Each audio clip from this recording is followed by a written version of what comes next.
Hello guys, आपका स्वागत है एएसके फार्मेसी चैनल पे। और आज हम लाए हैं फार्मा थेरेपेटिक्स के इम्पॉर्टेंट क्वेश्चन जो आपके मेन एग्ज़ाम में बहुत हेल्पफुल हो सकते हैं। इसमें पहला क्वेश्चन है हमारे पास, describe the pharmacotherapeutics and scope of pharmacotherapeutics. It is a branch of science in which we study about disease and their cause, development of disease symptoms and treatment therapy।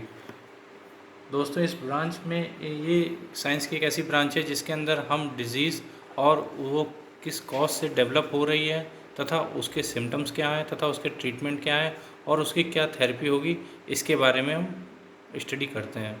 ठीक, अच्छा, इसके स्कोप क्या क्या हैं? Chemotherapy, a systematic infection malignancies are treated using particular drugs having selective toxicity for the infection organism cells. However, it has no or minimal effect on the host cell, that called chemotherapy. Chemotherapy ये एक फार्माकोथेरेपेटिक्स का ही हिस्सा है। इसके अंदर क्या होता है कि जो बॉडी के अंदर इन्फेक्शन या मेलिगेंस वगैरह होते हैं सेल्स में, जो उसके अंदर वो हाई एंटीबायोटिक ड्रग्स को डाला जाता है जिसके अंदर, ताकि वो इन्फेक्शियस ऑर्गेनिज्म सेल को किल कर सकें। दूसरा इसका स्कोप है toxicology. The science dealing with the toxic substance और poison is known as toxicology. इसके अंदर हम साइंस में पढ़ते हैं जिसमें जो सब्सटेंस जिस टॉक्सिक होते हैं, जो पॉइजनस होते हैं, जो हमारे सेहत के लिए हानिकारक होते हैं, उनके बारे में पढ़ते हैं। तीसरा इसका स्कोप है रिसर्च एंड डेवलपमेंट का। It help development and new drug and research. ये फार्माकोथेरेपेटिक्स हमारी न्यू ड्रग की रिसर्च और डेवलपमेंट में हेल्प करती है। फोर्थ इसका स्कोप है, it is help to give a good treatment. Pharmacotherapeutics, जैसे कि नाम से ही हम लोग जानते हैं कि फार्मा और थेरेपेटिक्स, तो थेरेपेटिक्स ये हमारी ट्रीटमेंट के लिए भी हेल्पफुल है। Pharmaco epidemiology valuable information on health and cost of drugs device and biologics. इसके अंदर जो है दवाओं की कॉस्ट और डिवाइसेस जो क्या नाम है पेशेंट के साथ के लिए कॉस्ट इफेक्ट हो, उसके लिए भी फार्माकोथेरेपेटिक्स का यूज़ होता है। आइए दूसरा क्वेश्चन देखते हैं। Write a short note on the angina pectoris with pharmacological and non pharmacological management.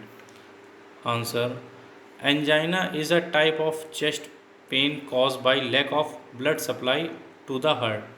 Angina pectoris एक तरीके की डिजीज़ है जिसको हम कहते हैं कि चेस्ट में पेन होना, जिसका कॉज होता है कि हमारे हार्ट में ब्लड की सप्लाई ना होना, ऑक्सीजन की सप्लाई ना होना, जिसकी वजह से जो है ये कॉज करती है।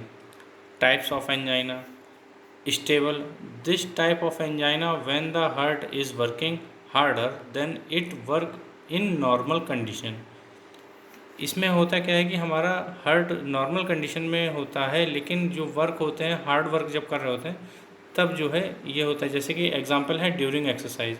Unstable angina, this does not flow the regular pattern and can occur even the resting condition.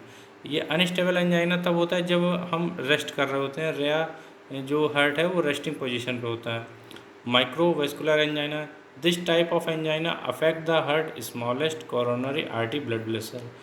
ये एंजाइना जो होता है, इसमें क्या होता है कि जो हमारा हार्ट है उसके जो स्मॉलेस्ट कोरोनरी आर्टरी है उसकी ब्लड वेसल्स को इफेक्ट करता है। Pharmacological management of angina pectoris, इसमें सबसे पहले आता है nitroglycerin, isosorbide, dinitrate, they open the coronary arteries. Nitroglycerin क्या होता है कि जो ये जो है हमारी ब्लड वेसल्स, जो कोरोनरी आर्टरी ब्लड वेसल्स होती हैं, उसको जो है ये ओपन करने का काम करता है। जैसे कि है लिखा है, it is administered by sublingual route. इसको सबलिंगुअल रूट से दी जाती है, यानी जीभ के नीचे के रूट को हम कहते हैं सबलिंगुअल रूट। दूसरा है बीटा ब्लॉकर्स, जिसमें atenolol, propranolol, they decrease BP and slow down the heart rate. ये बीपी को कम करते हैं और हार्ट रेट को स्लो डाउन करते हैं। तीसरा है calcium channel blocker, amlodipine, nifedipine, verapamil, they also act like a beta blockers. ये कैल्शियम चैनल ब्लॉकर्स होते हैं और बीटा ब्लॉकर के तरीके ही काम करते हैं। चौथा है थ्रोम्बोलाइटिक ड्रग्स, इनको कहते हैं एंटी प्लेटलेट्स ड्रग्स। ये हमारी जो हैं, जो ब्लड क्लॉट होता है उनको जो है ब्लड क्लॉट को प्रिवेंट करने का काम करते हैं। आगे हम देखते हैं non pharmacological management. Angina should be treated for reducing pain, preventing symptoms and preventing और lowering the possibility of heart attack.